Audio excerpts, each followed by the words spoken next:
Good morning class. आज हम चर्चा करेंगे मगध साम्राज्य पर शासन करने वाले वंशों का क्रम, उनके संस्थापक तथा मगध साम्राज्य की राजधानी का क्रम। ये तीनों पॉइंट्स हम ट्रिक के माध्यम से आज जानेंगे। सबसे पहले मैं आपको बता देता हूँ मगध साम्राज्य के बारे में।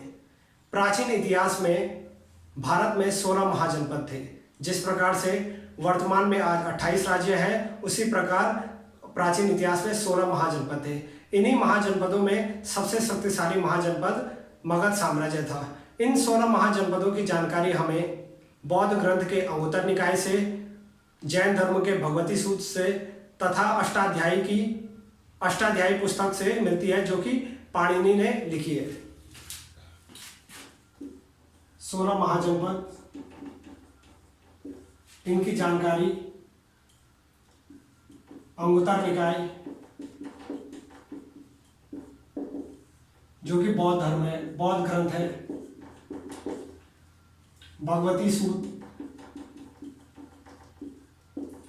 ये जैन धर्म है, जैन ग्रंथ, और अष्टाध्यायी,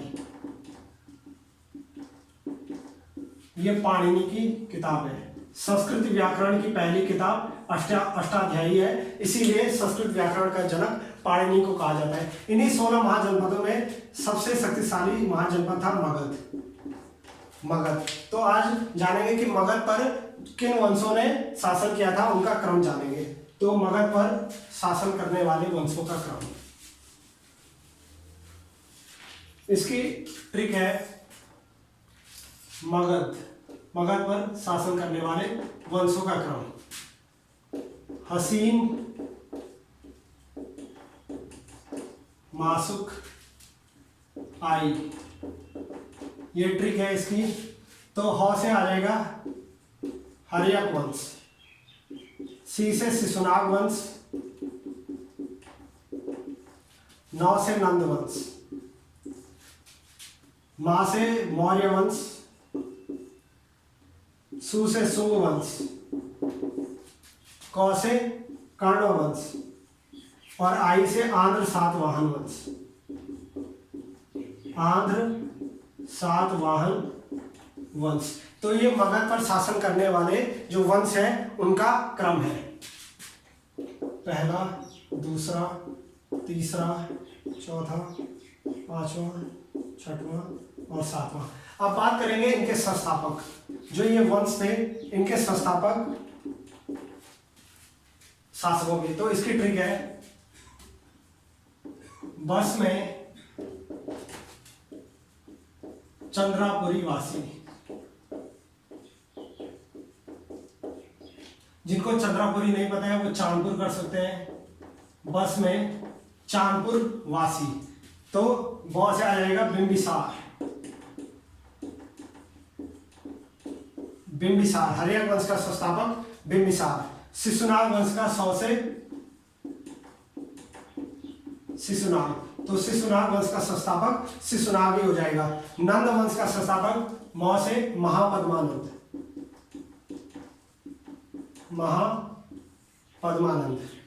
मौर्य वंश का संस्थापक चंद्र से चंद्रगुप्त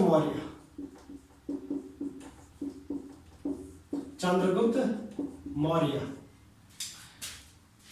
चांदपुर से पूर्व से आ जाएगा आपका पुष्यमित्र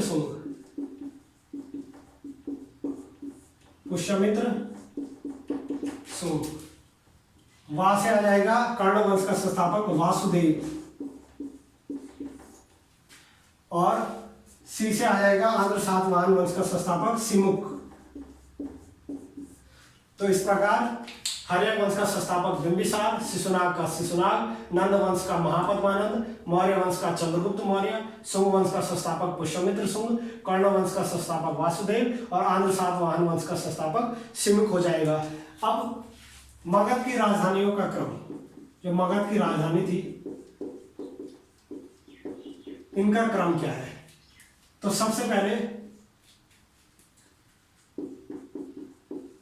गिरिव्रज थी, उसके बाद राजगृह बनी,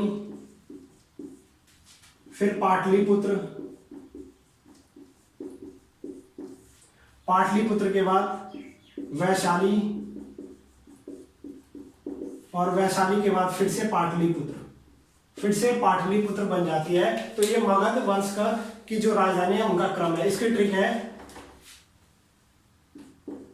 गिरा पांव पे। घी से गिरिव्रज, रा से राजगृह, पा से पाटलिपुत्र, व से वैशाली और फिर पे से फिर से पाटलिपुत्र। गिरिव्रज तो पहले से राजधानी थी। राजगृह को बनाया था राजधानी बिंबिसार ने, बिंबिसार ने राजगृह को राजधानी बनाया। पाटलिपुत्र को उदयन ने राजधानी बनाया था।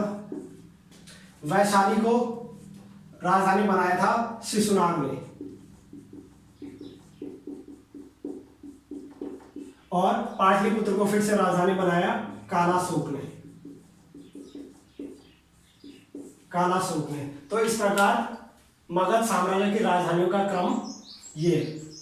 तो इस प्रकार आज हमने इस वीडियो में 3 ट्रिक देखी, हसीन मासूक आई, बस में चंद्रापुरी वासी और गिरा पांव में। तो इस प्रकार आज हमने मगध साम्राज्य को पढ़ा। आज के लिए इतना ही। Thank you.